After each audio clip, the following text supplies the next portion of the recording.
안녕하세요. 박민영입니다. EBS 스타 강사 특강.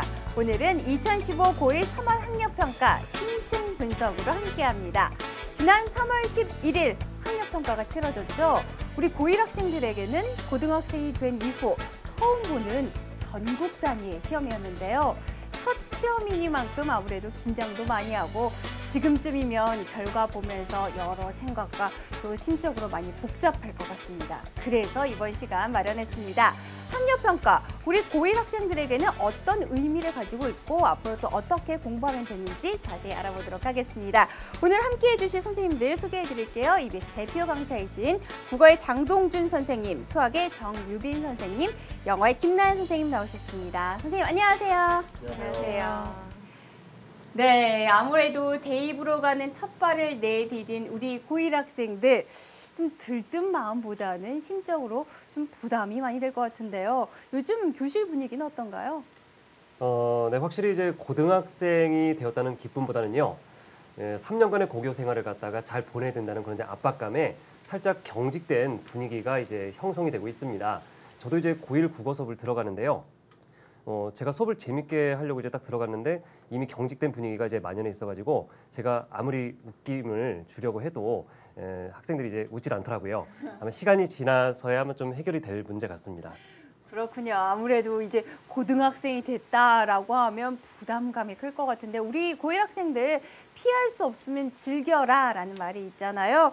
좀 부담은 되겠지만 새로운 목표를 가지고 성취해 나가는 기쁨 맛보시기 바랍니다. 자, 얼마 전 처음으로 3월 학력평가를 치렀습니다. 전국적으로 자신의 위치를 좀 가늠해 볼 수 있는 좀 기회였다라고 생각할 수 있는데요. 고1 학생들 시험 보기 전과 후 반응이 좀 어땠나요? 일단은 고등학교에 처음 진학해서 그 문제 유형에 많이 익숙하지 않아서 그런지 조금은 문제가 어려웠어요. 그리고 좀 문제 자체도 어리둥절한 게 많았어요. 라고 하는 그런 의견들이 꽤 있었거든요. 그런데 반면에 중3 겨울방학 동안 중학교 3년 과정을 굉장히 착실하게 복습했던 친구들이나 아니면 이제 학력평가 기출문제 등을 통해서 미리 좀 접해본 친구들은 그래도 용이한 편이었다. 이런 평들이 있었습니다. 전국 고1 학생 여러분, 결과가 좋게 나온 친구들은 그동안 여러분들이 하셨던 그 노력에 대한 보상이라고 생각하시고 그대로 정진하셨으면 좋겠고요. 생각보다 결과가 조금 좋지 않게 나오신 학생 여러분들도 여러분들이 아직 익숙하지 않아서 실력 발휘가 다 되지 않은 거니까 너무 걱정 마시고 이번 결과에 너무 연연하지 않으셨으면 좋겠습니다. 맞습니다. 익숙하지 않은 건 차차 익숙해지면 되는 거죠. 자, 요즘 학생들 정보에 아무리 빠르긴 하더라도 처음 보는 시험이니만큼 이게 뭐가 뭔지 잘 모를 수 있거든요. 일단 학력평가, 모의평가 과연 어떤 건지 좀 자세히 설명해 주시죠. 네. 여러분들 흔히 모의고사라고 그냥 부르기 마련이죠. 그죠? 자, 여러분들이 3월에 본 시험의 정확한 이름은요. 전국연합학력평가였습니다. 여러분들이 모의고사라고 하는 것은 크게 두 가지로 나눠서 이야기를 할 수가 있겠는데요. 학력평가 그리고 모의평가 이렇게 나눌 수가 있겠습니다. 학력평가는요. 여러분들 고1, 고2 때 그리고 고3 때 6월, 9월을 제외하고는 전부 학력평가에 해당합니다. 학력평가를 주관하는 곳은요. 시도교육청에 해당하고요. 목적이 정확하게 다릅니다. 여러분들이 수능 시험에 효율적으로 대비하기 위한 그 학습을 목적으로 하고 있습니다. 그러나 모의평가는 약간 다른데요. 여러분들 고3 6월, 9월 시험이 굉장히 중요하다는 이야기를 하죠. 고3 6월, 9월 시험만큼은요. 한국교육과정평가원에서 주관을 합니다. 네, 이곳에서 보는 시험은요. 재수생도 응시가 가능한데요. 이유는 명확합니다. 네, 학력평가와는 달리어 모의평가의 목적은요. 당해년도에 수능 시험을 보는 학생들의 수준, 난이도 조절을 위해서 그 학생들의 시험을 본 기준으로 다음 모의고사, 다음 수능에 대비하기 위한 것입니다. 그러니까 목적이 약간 다르겠죠. 그래서 모의평가보다는 여러분들 학력평가에 일단은 치중하시는 게 좋겠습니다. 고1이니까요. 네, 이 수능 형식으로 치러지는 학력평가 아직 좀 익숙하지 않은 학생들이 많습니다. 특히 점수표 보는 방법도 좀 어렵다 하는 학생들이 있는데요. 이 점수표는 좀 어떻게 봐야 되나요? 점수표가 좀 복잡합니다. 네. 이제 아래 여기 지금 이제 표가 나올 건데요. 그 보시면은 주로 이제 학생들이 이제 원점수에 집착하는 경향이 있습니다. 근데 이제 원점수보다는 표준 점수가 더 중요해요. 실제 이제 수능 정시에서도 표준 점수와 백분위를 많이 활용하기 때문에 이 표준 점수를 봐야 되는데 이제 가장 중요한 부분은 이제 노란색 부분에 표준 점수에 의한 전국 백분위가 가장 중요합니다. 자, 왜 그러냐면은 일단은 이제 표준 점수에 의한 백분위가 응시 인원 중에 내가 어느 정도의 위치에 있는가를 가장 잘 알려주는 지표이기 때문에 자, 이 부분을 갖다가 중심으로 해서 잘 보시면 내가 응시 인원 중에 어느 정도의 위치에 있는지를 갖다가 확실하게 아실 수 있을 것입니다. 그러니까 원점수보다는 표준 점수를 확인하는 게 더 중요한 거군요. 네, 학력평가에 대한 좀 기본적인 정보를 우리가 살펴보고 있습니다. 실제로 이번에 치러진 고1 3월 학력평가 같은 경우에는요. 전체적으로 좀 어땠는지 또 난이도나 경향에 대해서 좀 알아보도록 하겠습니다. 먼저 국어 영역은 어땠나요? 장동준 선생님. 일단 국어 같은 경우는 이제 작년 시험에 대비해 봤을 때 독서 파트가 좀 많이 어렵게 나왔습니다. 독서 파트에서도 이제 뭐 콜버그 이론이라든지 음파, 그 다음에 손익분기점 등과 같은 어떤 이제 어려운 어떤 화제들을 중심으로 한 설명문들이 많이 나와서요. 학생들이 많이 좀 당황했을 것 같습니다. 일단 이제 영역별로 좀 살펴보면요. 화법 영역부터 좀 보면은 일단은 강연, 뭐 대화 같은 어떤 이제 기본적인 어떤 이제 이 담화 형식이 나와서 이 선택지의 적절성을 파악하는 어떤 쉬운 수준의 문제들이 이제 구성이 되었고요. 작문 같은 경우는 전반적으로 이제 평이한 어떤 이제 난이도였는데 7번 문제 고쳐쓰기 유형 같은 데서는 이제 이중 비동이라든지 접속 같은 그런 개념을 잘 몰랐다면은 많이 학생들이 당황했을 것 같아요. 예. 그리고 이제 문법 같은 경우는 이제 주어진 어떤 자료를 갖다가 해석을 해서 풀 수 있는 이제 그런 문제들이 나왔지만은 역시나 그 개념 주요 개념들 예를 들면 뭐 자음군 단순화라든가 혹은 중의적 표현 같은 그런 기본 개념에 대해서 이해가 없으면은 그 체감 난이도가 많이 좀 높았을 거다라고 이제 생각이 됩니다. 그리고 이제 가장 어려웠던 독서 같은 경우도 평소에 독해력이 충분히 이제 갖춰지지 않은 학생들 같은 경우는 많이 좀 당황했을 거라고 생각이 들고요. 문학 같은 경우는 쉽게 나왔는데 앞에서 이제 시간을 많이 이제 잡아먹는 바람에 뒤에서 시간 안배를 잘 못한 학생들이 많았을 것 같습니다. 하여튼 전반적으로 작년에 비해서는 많이 어려운 시험이었다라고 볼 수 있겠습니다. 지금 선생님 말씀 듣고 우리 고1 학생들이 좀 웃고 있을 수도 있을 것 같은데 다행이다. 나만 어려운 게 아니었구나라는 생각을 좀 갖는 학생들이 있을 것 같은데 여러분 희망 가지시기 바랍니다. 자, 국어 영역 이렇게 살펴봤고요. 좀 수학은 어땠나요, 정유빈 선생님? 수학은 오히려 평이한 수준이었어서요. 놓은 마음을 다시 떨어야 될지도 모르겠는데요. 네, 수학은 난이도는 좀 평이하게 나왔고요. 그리고 중학교 내용들이 전반적으로 골고루 출제가 되었습니다. 다만 중학교 내용과 많이 다르게 여러분들 느껴지는 게 있었다면 단원이 융합돼서 그러니까 2차 방정식 단원 이렇게만 나온 게 아니라요. 2차 방정식이라면 실생활 문제를 예시로 들고 식을 직접 세우는 것이라든지 도형 같은 경우에도 삼각형만이 나온 게 아니라 삼각형의 원이 섞여서 도형이 융합적으로 출제가 된다든지 하는 부분에서 조금 어려움을 느꼈을 수 있을 것 같고요.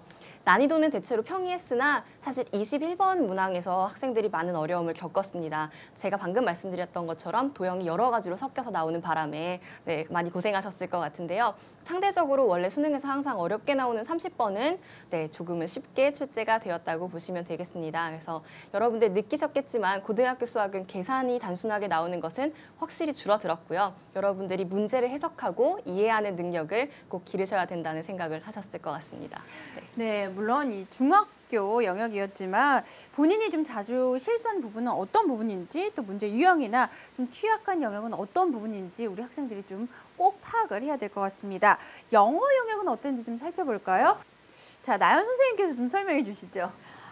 네. 자, 이번 학력평가는 2018학년도에 이제 수능을 치르게 되는 여러분들을 상대로 처음으로 출제된 학력평가다 보니까 그 난이도가 상대적으로 좀 평이한 편이었다라고 말씀을 드릴 수가 있겠습니다.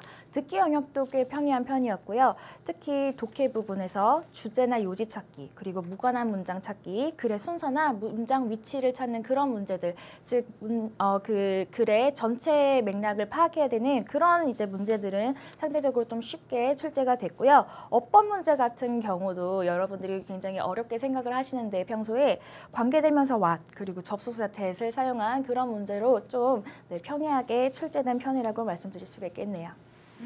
네, 1학년 경우에는 중학교에서 배운 내용을 기반으로 출제가 되기 때문에 직접적으로 입시와는 뭐 관련은 없지만 그래도 이 수능 문제 유형은 처음 접해보는 아주 좀 소중한 기회다라고 말할 수 있습니다. 그렇기 때문에 이 3월 학력평가와 가는 의미 또한 남다를 것 같은데요. 고1 학생들에게는 좀 어떤 의미가 있을까요? 네, 일단은 중학교 실력을 총체적으로 점검해본다는 가장 큰 의미가 있을 것 같고요. 사실은 중학교 수학과 고등학교 수학에 엄청난 차이가 있습니다. 제가 수학만을 이야기를 드리자면요. 그래서 중학교와 고등학교의 공부에서의 차이를 여러분들 느끼실 수가 있을 것 같습니다. 그리고 사실 가장 중요하게 생각하는 것은요. 모의고사를 체험해본다는 거. 여러분 하루 종일 시험 보는 것, 오전에 내내 시험 보고 점심 먹고 또 시험 보는 것 처음 해보시죠? 네, 여러분들 이제 이 시험에 익숙해지셔서 수능에 대비하셔야 되겠습니다. 네, 지금 말한 걸 바탕으로요. 여러분들 2018학년도 수능을 대비하실 때 어떠하게 공부를 해야 될지 그런 공부 계획도 같이 세워주실 필요가 있겠습니다. 네, 뭐 본격적으로 이 수능 준비에 앞서서 뭐 실전 연습을 했다 이런 마음가짐 가지면 될 것 같습니다. 자, 3월 학력평가를 통해서 나의 위치를 현재의 나의 위치를 확인하고 또 구체적인 대학 입시 전략을 점검해 보면 될 것 같은데요. 앞으로 입시 전략 어떻게 짜야 될까요? 이 부분 참 중요하죠. 아무래도 고1 첫 학력평가다 보니까 학생들이 그 결과에 굉장히 연연하는 경우가 많습니다. 그 의미도 많이 부여하게 되는데요. 사실 솔직히 말씀드리자면 여러분들이 며칠 전에 치렀던 그 고1 첫 학력평가의 결과는 여러분들이 3년 뒤에 치르게 될 수능 시험의 결과와 굉장히 많이 다르게 될 겁니다. 그래서 그 결과에 연연하기보다는 지금 자신의 실력과 그리고 위치를 정확하게 파악하고 내가 원하는 결과를 위해서는 이런 점을 내가 좀 더 노력하고 보완해야겠구나. 자, 이 정도만 느끼시면 네, 충분할 것 같고요. 다시 말씀드리지만 네, 고등학교 1학년 3월 첫 학력평가는 진짜 실력이 발휘되었다라기보다는 아직 문제 유형에 익숙하지 못한 그런 학생들이 실수도 잦고 약간 이런 측면이 있기 때문에 너무 결과가 좋지 않다고 해서 실망하는 건 금물이라고 생각합니다. 네, 선생님들께서 강조하셨지만 이번 시험은 연습이고 전체적으로 수능이 이런 스타일로 나오는구나 우리가 알아보는 기회로 삼으면 됩니다. 결과 연연하지 말고요. 앞으로 남은 시간 더 열심히 준비해서 최종 수능 시험에서 우리가 활짝 웃으면 되겠죠? 자, 그러기 위해서 영역별로 공부 포인트를 한번 짚어보겠습니다. 먼저 장동준 선생님께서 국어 영역 원포인트 강의 준비하고 계십니다. 함께 만나보시죠.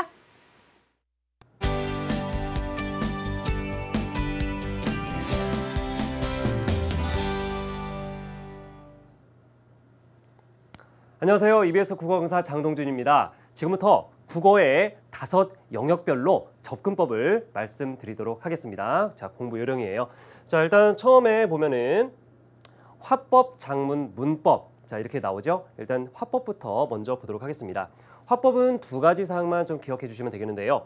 다양한 담화를 읽고 사실적 그리고 추론적, 비판적으로 이해를 하려는 노력을 해야 되겠습니다. 자, 다양한 담화라고 하는 것은 뭐 강연, 대화, 협상, 정말 다양한 담화 상황이 나올 수가 있죠. 그래서 그런 것들을 읽고 사실적, 있는 그대로 받아들이고 그다음에 추론적, 뭔가 그 다음 내용을 예측한다든지 그다음에 빈칸에 나와 있는 내용을 갖다가 이게 어떤 내용일까라고 이렇게 능동적으로 접근하는 거. 그다음에 비판적으로 이야기라고 하는 것은 예를 들어서 뭐 출처가 왜 안 나와 있지? 이 출처를 좀 분명하게 넣어줬으면 좋겠는데 이런 식으로 뭔가 담화 상황에서 부족한 부분을 갖다가 잡아내는 그런 노력을 갖다가 해야 된다는 거죠. 자, 그다음에 2번째는 선택지에 나온 필수 개념어를 숙지해야 됩니다. 예를 들어서 뭐 비언어적 표현, 반언어적 표현, 그다음에 또 경률 이런 개념들을 갖다가 잘 챙겨서 우리 친구들이 이제 알아두셔야 된다는 거죠. 다음은 작문 보겠습니다. 작문도 역시 2가지 기억을 해주셔야 되겠는데요. 첫 번째는 다양한 목적의 글쓰기에 맞게 내용을 생성, 조직, 표현했는지 파악을 해야 되겠습니다.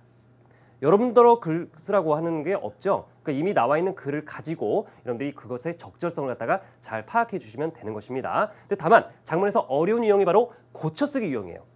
그래서 평소에 잘못된 문장, 잘못된 내용이 있는지를 갖다가 잘 점검해서 고쳐쓰려는 노력을 갖다가 해 주셔야 됩니다. 다음은 우리 친구들이 많이 어려워하는 문법입니다.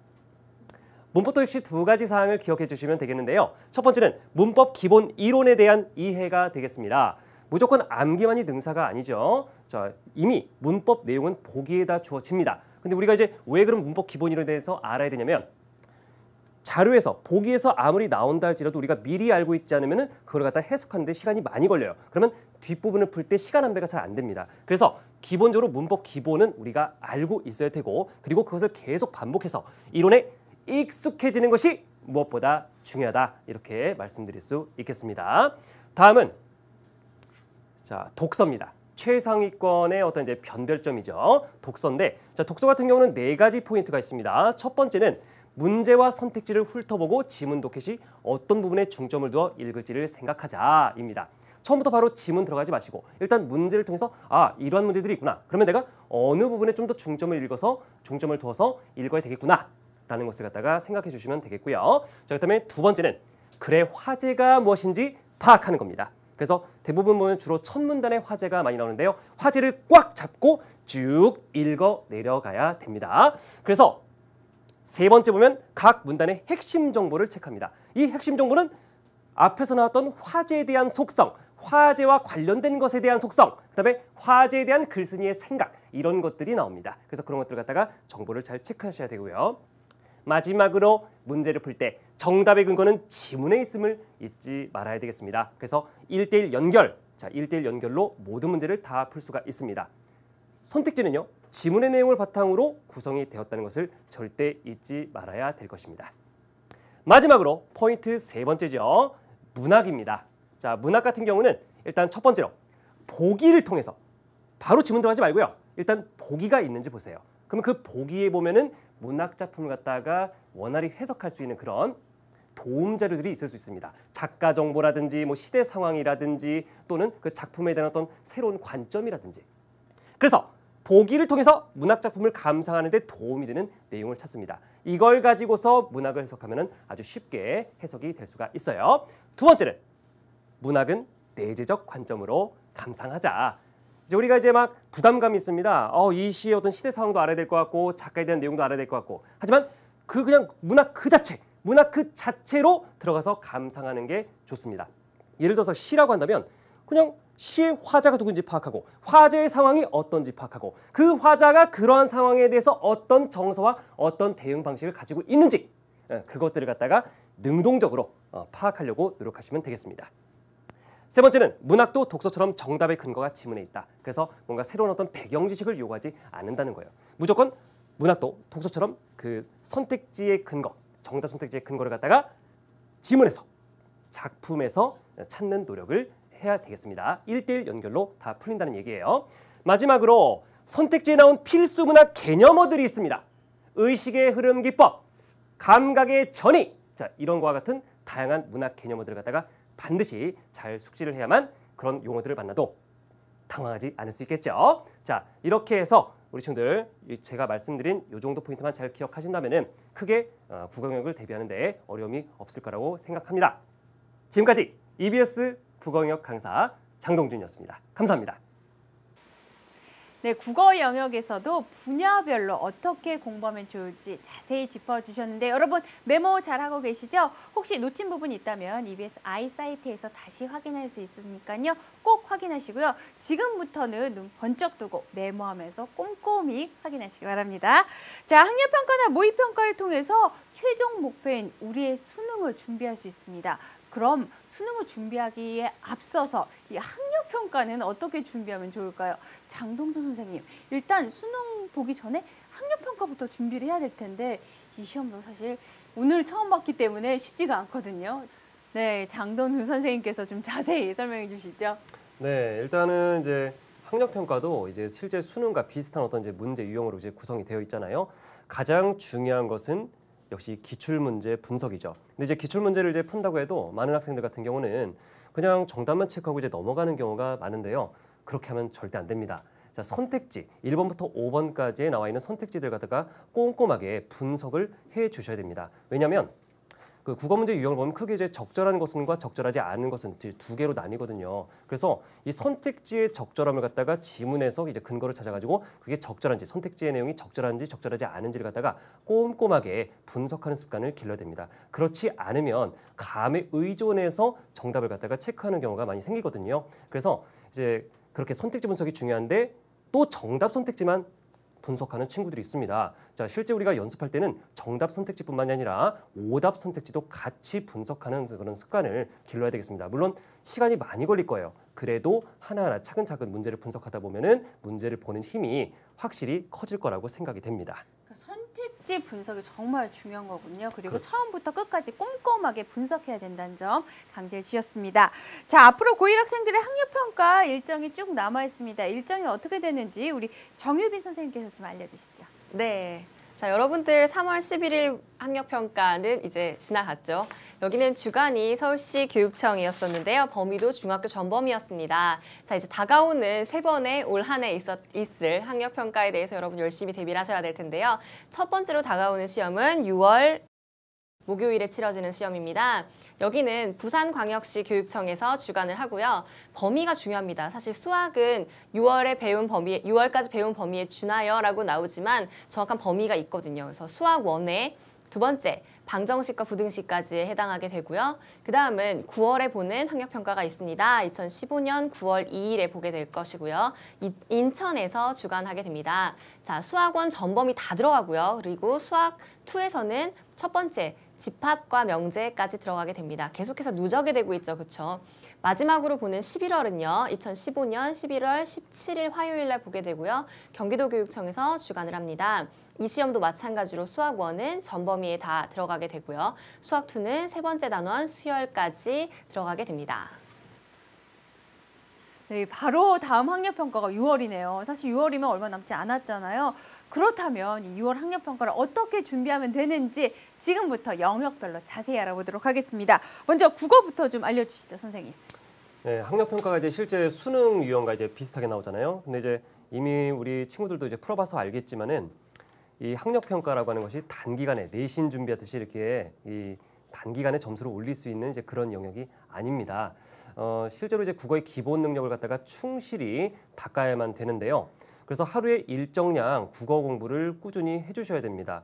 이제 주로 이제 영어 수학 공부하다 보니까 영어 수학을 중심으로 공부하다 보니까 이제 국어 공부 시간이 상대적으로 적은 학생들이 많아요. 근데 그러다 보면은 이 국어의 어떤 그런 지문을 보는 어떤 이제 능력도 좀 떨어지고 그다음에 정답을 고르는 어떤 그런 자신감도 많이 떨어질 수가 있습니다. 네. 자, 그래서 하루에 꾸준히 일정량의 국어 기출 문제를 푸는 게 중요하고요. 그다음에 최근 3개년 기출 문제를 꼼꼼히 분석해서 이제 앞에 나올 어떤 그런 이제 문제들에 대해서 대비하는 그런 자세를 가져야 된다고 생각합니다.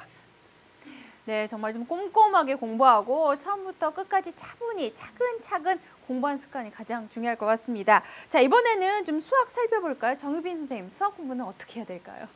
네, 수학도 기출문제 중요한데요. 일단은 수학은 제일 먼저 체크하셔야 되는 게 아까도 말씀드렸지만 범위. 네, 범위 꼭 체크해 주시길 바랍니다. 범위가 6월 수준에 맞춰서 출제가 되다 보니까 수학 1의 방정식과 부등식까지거든요. 그 부분까지 보셔야 되는데 수학은 그렇다 보니까 여러분 6월을 배운 수준까지라는 의미는요. 내신과도 연계가 된다는 뜻입니다. 다른 의미가 아니고요. 내신에서 배운 내용만큼 여기 학력평가에서도 출제가 되는 것이니까요. 내신 공부하시듯이 학교 공부 열심히 하시는 게 일단 기본적으로 중요하겠습니다.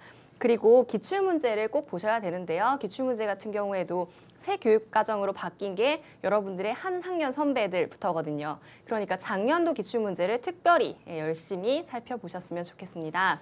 수학 모의고사를 잘 보는 가장 큰 핵심은요. 기출문제 형태로 된 문제를 꼭 여러분 학력평가 보는 3일 전부터 연습해 주시기 바라겠습니다. 네, 선생님께서 기출문제 강조에 또 거듭 강조하셨습니다. 자, 그렇다면 영어 영역은 어떤 부분을 좀 살펴보고 공부를 해봐야 될까요?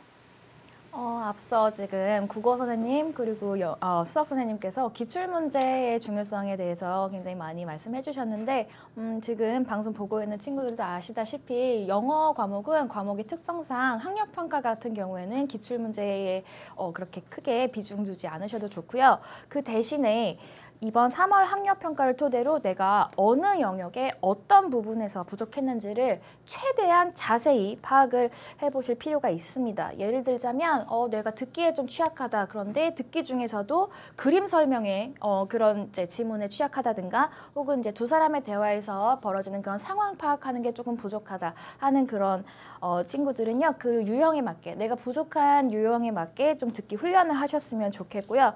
또 어법 문제에서 굉장히 많이 틀리는 그런 경우에는 어법 문제 중에서도 수동태 문제인지 도치 문제인지 완료 시제, 관계대명사 이런 것들 내가 꼭 취약한 부분이 분명히 있습니다. 그래서 최대한 자세히 파악하신 다음에 내가 취약한 부분을 정말 내가 이렇게까지 해야 되나 싶을 정도로 끝까지 파고드시면 만족할 만한 결과가 있을 것 같아요. 그런데 이렇게 자기의 취약점을 이렇게 파악하시는 동안 일반적으로 접할 수 있는 전문가들의 의견에 의존하시는 경우가 좀 많은데요. 그런 다른 사람의 그런 의견에 너무 의존하기보다는 나는 내 스스로가 제일 잘 아니까 스스로의 약점을 좀 스스로 돌아볼 수 있는 그런 태도가 필요할 것 같습니다. 맞습니다. 사실 정답은 내 안에 있거든요. 내가 어떤 부분이 취약하고 또 어떤 부분을 열심히 해야 되는지 꼭 돌아보는 시간 가졌으면 좋겠습니다. 공부는 스스로 하는 거죠. 하지만 스스로 하기 좀 힘들기 때문에 옆에서 효율적으로 도와주는 선생님과 또 EBS가 있습니다. EBS 아이사이트 들어가 보면요. 학력평가, 모의평가에 대한 해설은 물론이고요. EBS 대표 선생님들께서 학습 전략까지 풀 서비스로 제공하고 있습니다. 이 풀 서비스 여러분 풀로 느껴보시기 바랍니다. 자, 이번에는 수학 공부 어떻게 해야 되는지 정유빈 선생님께서 준비하고 계십니다. 자, 수학 원포인트 강의 함께 만나보시죠.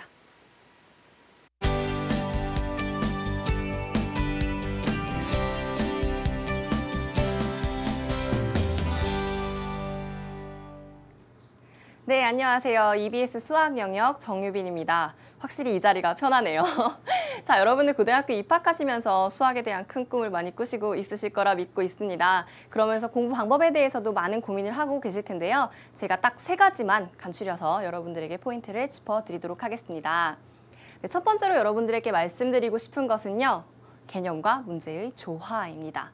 예, 여러분들 잘 알고 있다시피 수학은 개념 공부하는 것, 그리고 문제를 많이 푸는 것, 이 2가지에서 여러분들 많은 고민을 하고 계실 텐데요. 개념만 막 열심히 판다고 개념이 완성되지 않아요. 그쵸? 그리고 문제만 막 열심히 본다고 문제가 풀리지도 않죠. 이 2가지에 대한 조화가 매우 중요한데요. 일단 개념의 정리, 개념 정리하는 것의 포인트로는요. 한 권의 개념서의 모든 개념을 정리하라는 것이 제 팁입니다. 여러분들 올림포스 강의를 들었다면 올림포스 교재 굉장히 좋고요. 교과서도 좋습니다. 한 권의 개념서를 정하셔서요. 배우는 개념들, 새롭게 배운 개념들 모두 다 그 개념서에 정리를 하세요. 그러면 이건 수학 1, 수학 2 이렇게 과목별로 말씀드리는 겁니다. 그렇게 하시면 여러분들 다 나중에 그 개념이 헷갈리실 때 그 개념서만 딱 찾아보시면 되거든요. 이거 정말 추천드리는 방법입니다. 그리고 문제 풀기의 팁은요. 문제 풀기 포인트는 개념을 배우면서 해당 예제, 유제를 꼭 풀어주셔야 됩니다. 개념만 공부하는 것이 아니고 제가 조화라고 얘기를 했었죠. 유제, 문제 꼭 풀어주시면서 이 개념이 이렇게 적용되는구나 라는 것을 꼭 느껴주셔야 되겠습니다. 그리고 문제를 익히다 보면 여러분 문제 내용에서 새롭게 배우는 개념들이 분명히 있거든요. 그런 개념은 절대 개념서에 나오는 내용이 아닙니다.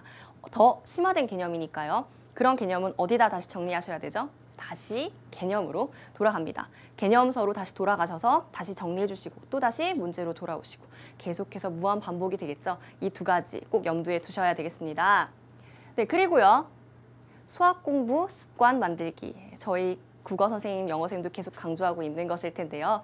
여러분들 수학 공부도 마찬가지입니다. 매일 꾸준히 하셔야 돼요. 오늘은 수학의 느낌이 왔어. 이러고 수학 문제를 매일 풀고 오늘 매일 열심히 풀고 내일은 안 풀고 이러시면 절대로 안 됩니다. 매일 일정량의 문제를 꾸준히 풀어주시는 것을 추천드립니다. 일정량은 여러분들에게 맞게, 여러분들 수준에 맞게 정하신 양을 꼭 계획적으로 풀어주셔야 되겠습니다. 자, 3번째로는요. 지금부터 실수 줄이는 연습하기입니다. 정말 중요한 이야기죠, 여러분. 실수하시는 분들이요. 가장 많이 하는 이야기가 난 시험 때만 되면 실수해라는 이야기 하거든요. 근데 사실은 여러분들 평소 문제 풀 때에도 굉장히 실수하고 계십니다. 체크를 하지 못하는 것뿐이거든요. 그래서 차분히 문제를 풀면서 실수하지 않는 것을 습관화 하셔야 됩니다. 차분히 푼다는 건요. 여러분들 수학풀이 연습장, 좋은 연습장이 아니어도 좋아요. 어떤 연습장이든지 수학풀이 연습장을 들고 항상 수학 문제를 풀 때는 거기에 푸는 습관 길러주시면 좋습니다. 차분하게 필기하듯이 수학 문제를 풀어주시는 거거든요. 그러다 보면 실수하는 횟수가 훨씬 더 줄어들어요. 그리고 하나 더 이거는 제가 강조드리는 부분인데요. 시험 볼 때 특히 실수하지 않는다라는 마인드 컨트롤 꼭 해주세요. 본인 스스로가 나는 실수를 많이 해 라고 하시면 실수 굉장히 많이 하게 되거든요. 난 실수하지 않아. 난 차분하게 문제 풀어. 난 수학 잘할 수 있어. 이런 자신감 갖는 마인드 컨트롤 꼭 부탁드리겠습니다. 네, 지금까지 수학 정리를 해드렸는데요. 여러분들 사실요, 수학을 좋아하게 되는 건 딱 한순간인 것 같아요. 제가 볼 땐 지금까지 너무 어려웠는데 갑자기 너무 어려워 보이는 문제 하나를 딱 풀어냈을 때 그 아 하는 느낌 있죠? 아 하는 희열감, 성취감, 내 스스로 너무 똑똑한 것 같아 하는 그 느낌을 한 번만 느끼시면 여러분들 수학과 매우 친해질 수가 있거든요. 그 느낌 한 번만 느낄 때까지 수학을 좋아해 주셨으면 좋겠습니다. 지금까지 EBS 수학 영역의 정유빈이었습니다. 네, 아하하는 수학 공부 방법까지 알아봤습니다. 여러분, 수능을 잘 준비하기 위해서는 기본적으로 수능이 어떤 체제인지 알아볼 필요가 있겠죠. 2018년 수능 영역별로 어떤 특징이 있고 또 무엇을 준비하면 되는지 자세히 알아보도록 하겠습니다. 자, 국어부터 출발해 볼까요? 장동준 선생님, 수능 2018 수능 어떻게 준비하면 될까요? 네, 일단 2017년도 수능부터 현재 이제 A형과 B형이 이렇게 나뉘어져 있잖아요. 근데 이제 A형, B형으로 나눠진 이것이 이제 2017년 수능부터 이제 통합이 돼요. 그러니까 이제 A, B형 구분이 없어지는 거죠. 그러니까 우리 친구들이 보는 이제 2018 수능도 역시 마찬가지로 A, B형이 없어지고 이제 통합된 어떤 이제 국어 영역 시험으로 이제 응시하게 될 것입니다. 자, 그러다 보면은 이제 아무래도 기존의 A형보다는 좀 더 어려워지고 B형보다는 조금 더 이제 쉬워지는 그런 난이도가 될 것이라고 이제 짐작이 되는데요. 근데 중요한 것은 제도와 형식이 바뀌어도 국어의 5가지 영역, 화법, 작문, 문법, 독서, 문학 이 5가지 영역은 절대 변하지 않습니다. 그래서 그 기본 영역에 대한 어떤 공부를 갖다가 충실히 해두시면 절대 어렵지 않다라고 말씀드릴 수 있겠네요. 그래서 아까 말씀드린 대로 이 기출 문제를 가지고 선택지 분석을 잘 해야 되는데 그래서 일단은 기본적으로 정확도를 먼저 확립을 하셔야 되겠습니다.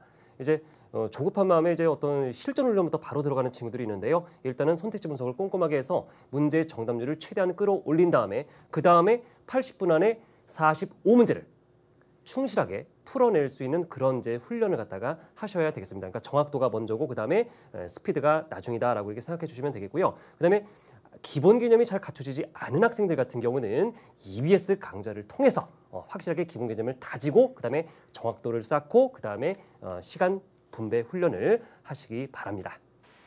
네, 이 기본 개념, 정확도, 시간 안배까지 강조해 주셨습니다. 자, 그렇다면 수학의 경우는 2018 수능 수학의 경우에는 어떤 점을 좀 주목해야 되고 어떻게 준비해야 될까요?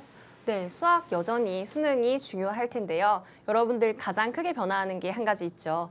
지금 고3과는 다르게 여러분들 때는 수준별 수능에서 다시 계열별 수능으로 넘어왔습니다. 그래서 자연계열의 경우에는 가형, 인문계열의 경우에는 나형으로 출제가 될 것이고 과목도 여러분 꼭 체크해 주셔야 되겠는데요. 자연계열의 경우에는 미적분 2, 확률과 통계, 기하와 벡터 이렇게 3과목이 되는 것이고 인문계열 나형의 경우에는 수학 2, 미적분 1, 확률과 통계 이렇게 3과목 출제가 되겠습니다.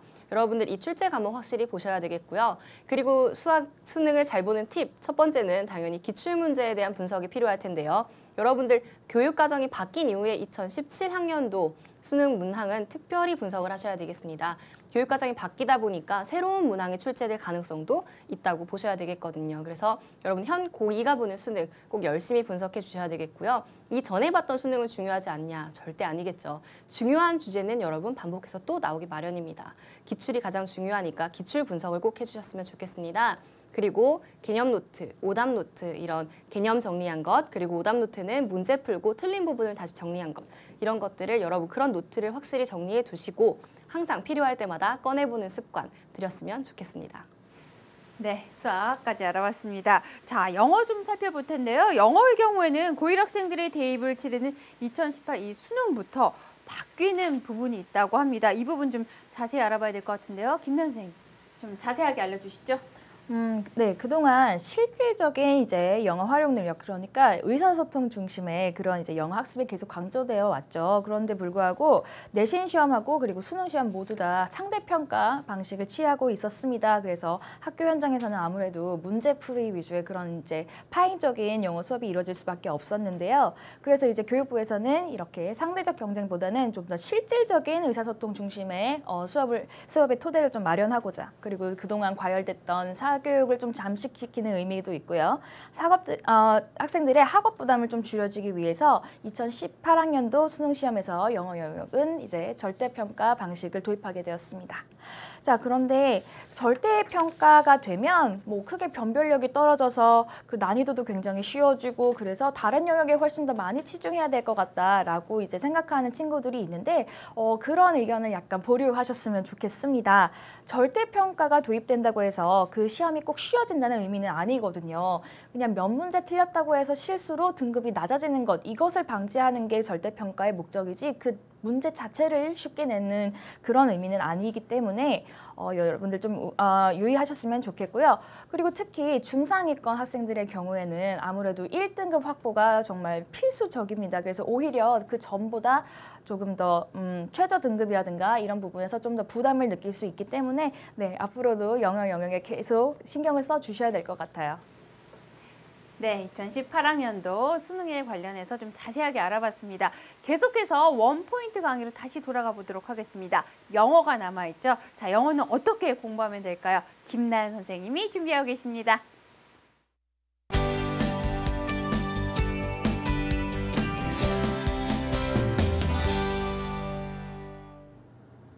자, 안녕하세요 여러분. EBS 영어 영역의 김나연입니다. 지금 학력평가 치르고 그 결과 기다리면서 많이 마음들 조급하실 텐데요. 자, 너무 크게 걱정하지 마시고 오늘 여러분들의 궁극적인 목표인 2018학년도 수능을 위해서 영어 영역은 대체 어떻게 대비하면 좋을지 총 4가지 포인트로 간단하게 한번 짚어보는 시간 가져보도록 하겠습니다.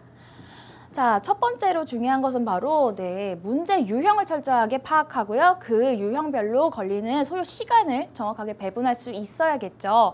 자, 지피지기면 100점 불패다라는 말이 있습니다. 내가 그 문제 유형을 철저히 파악하고 그 유형에 대해서 내가 어떻게 풀어놔야겠다. 나만의 전략법이 있어야만 여러분들 승리하실 수가 있겠고요. 자, 평소 시간을 그래서 정해놓고 문제를 푸는 연습이 필수적이에요. 여러분들, 자, 듣기 문제를 제외하면 한 문제당 1분 40초 정도밖에 남지가 않습니다. 지금 한번 생각해 보세요. 한 문제당 1분 40초. 네, 생각보다 그렇게 길지 않은 시간입니다. 자, 이럴 때는 여러분들만의 전략이 필요한데요. 예를 들면 상대적으로 시간이 짧게 걸릴 수 있는 어휘 문제, 어법 문제, 자, 주제 찾기 이런 문제에서는 좀 그 시간을 줄여서 푸는 연습을 좀 해주셨으면 좋겠고요. 거기에서 아낀 시간은 나중에 시간이 오래 걸릴 수 있는 장문 독해라든지 뭐 일치, 불일치 문제, 자, 이러한 문제에 좀 더 할애할 수 있는 그런 훈련을 좀 했으면 좋겠습니다. 자, 두 번째 포인트는요. 여러분들의 영어 영역에서 절대적인 영향을 가지고 있는 바로 독해 문제에 관한 그런 포인트인데요. 자, 우리가 독해를 이제 잘 하기 위해서는 먼저 필수 어휘와 직독직해 능력입니다. 결국 전에서도 이제 말씀드렸습니다만 수능의 영어 영역은 결국 시간 싸움이에요. 영어 독해를 잘 하지 못하겠어요. 너무 어려웠어요. 라고 하는 학생들보다는 다 풀 수 있었는데 시간이 부족했어요. 라고 이야기하는 학생들이 훨씬 더 많습니다. 자, 그렇기 때문에 지금부터는 속독하고 그리고 바로바로 직독직해하는 그런 연습이 필수적인데요. 자, 그런데 좋아요. 문장 구조 다 파악했고요. 그리고 빠르게 읽어내는 연습 다 되었어요. 그런데 자, 그 글에 내가 모르는 단어만 가득하다면 의미가 없겠습니다. 성공적인 독해했다고 할 수가 없어요. 이럴 때를 대비해서 나만의 단어장을 이용한 필수 어휘를 정복하는 것 가장 중요한데요. 자, 독해의 성공은 그 반은 어휘 실력에 달려있다라고 해도 과언이 아닙니다, 여러분. 자, 나만의 단어장은 사실 제가 만든 개념이긴 한데요. 독해 문제를 풀다가 모르는 단어가 있으면 그때그때 찾지 마시고 계속해서 모르는 상태로 이제 문제 풀이를 진행하시다가 다 문제 풀이를 하신 후에 내가 몰랐던 그 단어들만 뽑아서 노트에 따로 이제 정리를 해두시면 정말 소중한 내가 정말 모르고 헷갈렸던 그런 단어들만 쏙쏙 들어간 단어장이 됩니다. 자, 이러한 이제 방법을 좀 써주셨으면 좋겠고요. 자, 세 번째 포인트는 여러분들에게 조금 희소식일 수도 있겠습니다. 자, 쉬는 시간에도 영어 실력은 계속 좋아진다인데요. 이건 사실 제가 중고등학교 때 썼던 방법이에요. 특히 듣기 영역에서 이 방법이 좀 잘 활용될 수가 있겠는데요. 자, 평소 여러분들 공부 너무 많이 하느라 힘드시죠? 자, 휴식 시간 가져야 될 겁니다. 그런데 여러분들이 즐겨하는 컴퓨터 게임이라든가 뭐 친구들과 이제 어울려서 뭐 놀러 간다든가 이런 것보다는 평소에 영어 드라마나 영화 같은 걸 들으면서 자, 영어는 노출이 가장 중요하죠. 영어에 대한 노출 시간을 많이 늘려준다면 여러분들의 듣기 실력이 일취월장할 거라고 생각이 들고요. 또 배경지식의 중요성이라고 지금 제가 이렇게 써놨는데 여러분들 아시다시피 네, 영어 영역은 사실 영어 독해 지문 그 자체가 어려워서라기보다는 그 내용 그 안에 담고 있는 지식이 어려워서 문제가 너무 어려워져요. 이렇게 생각하는 친구들 많을 겁니다. 과학 지문, 예술 지문부터 시작해서 정말 다양한 장르의 그런 이제 지문이 제시되기 때문에 평소에 여러분들 국어 영역 그 공부 준비하시면서 같이 배경 지식 쌓아두신다면 영어 영역에도 큰 도움이 될 겁니다.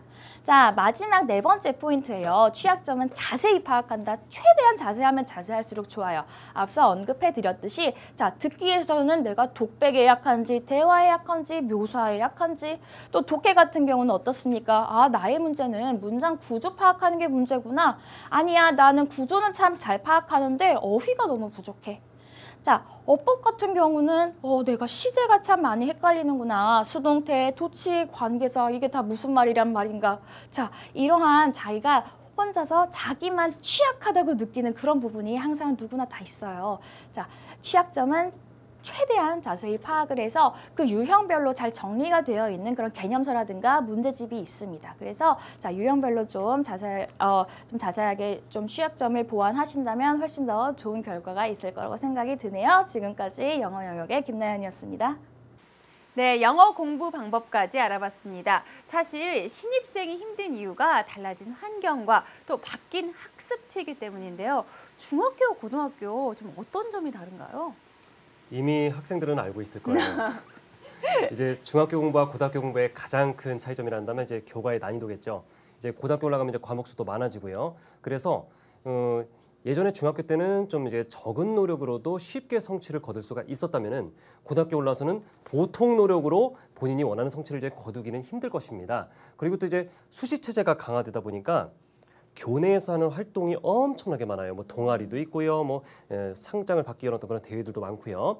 그러다 보면 이제 자기 공부 시간을 갖다가 확보하기가 많이 어려울 텐데요. 그래도 그런 와중에서도 시간을 갖다 자기 공부 시간을 충분히 확보해서 자신의 어떤 그런 미진한 부분을 갖다가 잘 보완하는 것이 정말로 중요하다라고 말씀드리고 싶네요. 네, 이런 좀 달라진 환경, 우리 학생들 적응하기도 힘들 텐데 그래도 또 입시라는 이 두 단어가 있지 않습니까? 입시라는 두 단어가 우리 학생들 많이 부담될 겁니다. 그래서 저희 EBS가 준비했습니다. EBS가 옆에서 여러분들 많이 도와드릴 건데요. 어떻게 도와드리고 또 어떻게 활용하면 좋을지 EBS 교재와 또 어떤 강의들이 준비되어 있는지 정유빈 선생님께서 자세히 소개해 주시겠습니다. 네, 일단은 EBS 내용을 여러분 고1, 2화 그리고 고3 이렇게 크게 나눌 수가 있겠는데요. 고1, 2학년의 커리큘럼은 지금 자막으로 나갈 것입니다. 자, 여러분들 고1, 2의 경우에는 여러분 고1 입학 전에 고등 예비과정이라고 해서 여러분들 고등학교 준비할 수 있도록 여러분을 도왔고요. 그리고 올림포스로 여러분 개념 정리 지금 하실 수 있을 것입니다. 특별히 수학은 올림포스 평가 문제집도 꼭 풀어주셔야겠습니다. 그리고 수능 기초 개념 정리하는 것 마지막으로 여러분 내신까지 함께 잡아드리고 있습니다. EBS와 함께 하시면 학교 시험 대비 특강으로 해서요. 여러분 내신 성적 향상될 수 있도록 돕고 있으니까요. 그냥 한마디로 정리하자면 EBS가 늘 여러분 옆에 있습니다. 함께 공부 열심히 하시면 되겠습니다. 자, 고3은 EBS 연계교재가 있다 보니까 더 강조되겠죠. 여러분 잘 알고 있으실 거라 믿습니다. 네, EBS가 늘 옆에 항상 있습니다. 자, 그럼 늘 옆에 항상 있는 이 존재를 어떻게 잘 활용하면 될까요? EBS 강의의 가장 큰 특징은 바로 수능과 그리고 내신 둘 다 잡을 수 있는 아주 훌륭한 강의들이 준비되어 있다는 건데요.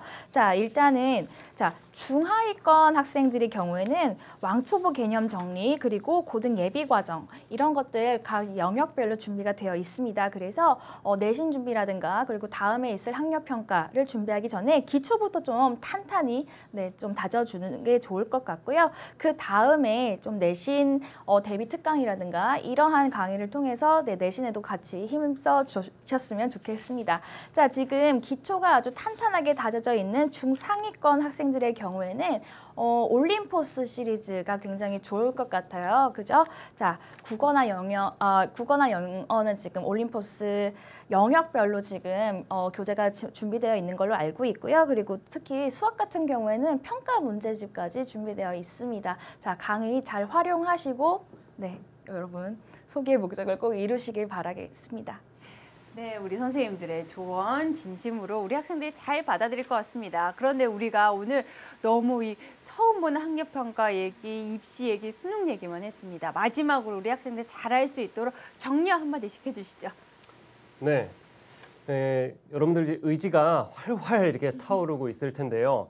근데 이런 말이 있죠. 의지는 습관을 이길 수가 없습니다.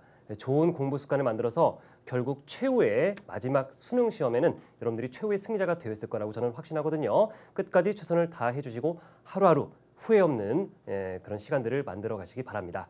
파이팅! 네, 자 우리 계속해서 선생님 말씀해 주시죠. 네, 저는 일단 한마디를 꼭 해드리고 싶은 게 있습니다. 할 수 있다면 큰 꿈을 가져봐요. 네, 여러분들 아마 고등학교 입학하셔서 생각보다 어려운 내용에 좌절하고 계실지도 모르겠습니다. 그러나 지금 여러분은 이제 시작하는 1학년입니다. 할 수 있는 한 큰 꿈을 가지셨으면 좋겠고요. 단 중요한 게 있죠. 그 큰 꿈에 해당하는 그 큰 꿈만큼의 노력 꼭 하셔야겠습니다. 화이팅입니다, 여러분. 네. 네, 자 마지막으로 김나연 선생님. 심리학 용어 중에 제가 굉장히 좋아하는 용어가 있어요. 피그말리온 효과라는 용어를 들어보셨는지 모르겠습니다.